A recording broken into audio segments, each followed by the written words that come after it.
बिस्मिल्लाहिर्रहमानिर्रहीम। दो औरतें काजी इब्ने अबी लैला की अदालत में पहुंच गईं। ये अपने ज़माने के मशहूर व मरूफ काजी थे। काजी ने पूछा, तुम दोनों में से किसने पहले बात करनी है? उनमें से बड़ी उम्र वाली खतून ने दूसरी से कहा, तुम अपनी बात काजी साहब के आगे रखो। वो कहने लगी, काजी साहब, ये मेरी फुफ्फो है। मैं इसे अम्मी कहती हूँ क्योंकि मेरे वालिद के इंतकाल के बाद इसने मेरी परवरिश की है, यहाँ तक कि मैं जवान हो गई। काजी ने पूछा, इसके बाद? वो कहने लगी, फिर मेरे चचा के बेटे ने मंगनी का पैगाम भेजा। उन्होंने इनसे मेरी शादी कर दी। मेरी शादी को कई साल गुजर गए, अज़वाजी जिंदगी खूब गुजर रही थी। एक दिन मेरी ये फुफ्फो मेरे घर आई और मेरे शोहर को अपनी बेटी से दूसरी शादी की ऑफर की। साथ ये शर्त रख दी कि पहली बीवी यानी मैं का मामला फुफ्फो के हाथ में सौंप दे।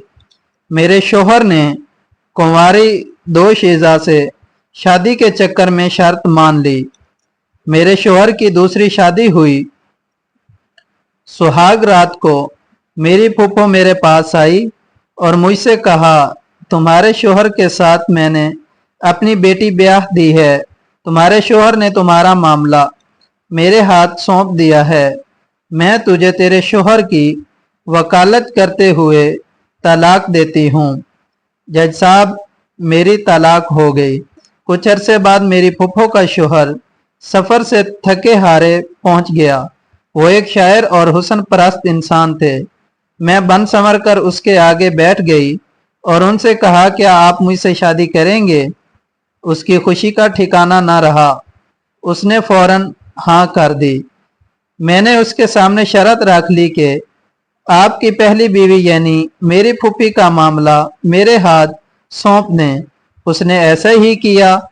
मैंने फूफी के शोहर से शादी कर ली और उसके शोहर की वकालत करते हुए उसे तलाक दे डाली। काजी हैरत से फिर वो कहने लगी, काजी साहब, कहानी अभी ख़त्म नहीं हुई। कुछ अरसे बाद मेरे इस शायर शोहर का इंतकाल हुआ।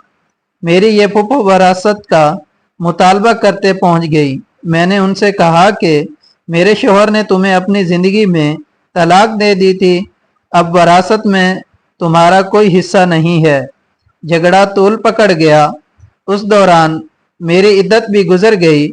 एक दिन मेरी ये फूफी अपनी बेटी और दामाद मेरा सबका शोहर लेकर मेरे घर आई और वरासत के झगड़े में मेरे इसी सबका शोहर को सालस बनाया। उसने मुझे कई सालों बाद देखा था। मर्द अपनी पहली मोहब्बत नहीं भूलता। चनाचा मुझसे यूं मिलकर उसकी पहली मोहब्बत ने अंगड़ाई ली। मैंने उनसे कहा, क्या फिर मुझसे शादी करोगे? उसने हाँ कर दी। मैंने उनके सामने शर्त रख ली कि अपनी पहली बीवी मेरी फूफी की बेटी का मामला मेरे हाथ में दें। उसने ऐसा ही किया। मैंने अपने सबका शोहर से शादी कर ली और उसकी बीवी को शोहर की वकालत करते हुए तलाक दे दी। काजी इब्ने लैला सर पकड़कर बैठ गए। फिर पूछा कि इस केस में अब मसला क्या है? मेरी फूफी कहने लगी, काजी साहब, क्या ये हराम नहीं है कि मैं और मेरी बेटी दोनों की ये लड़की तलाक करवा चुकी, फिर मेरा शोहर और मेरी बेटी का शोहर भी ले उड़ी।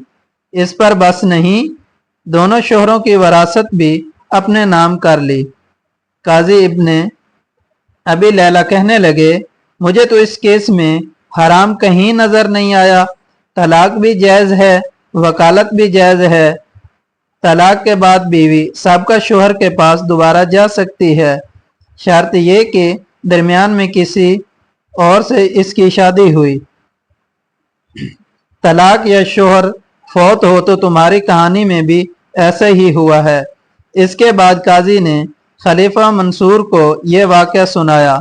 खलीफा हंस हंस के लूट पुट हो गया और कहा कि जो कोई अपने भाई के लिए गड़ा खोदेगा उस गड्ढे में खुद गिरेगा। ये बुढ़िया तो गड्ढे की बजाय गहरे समंदर में गिर गई।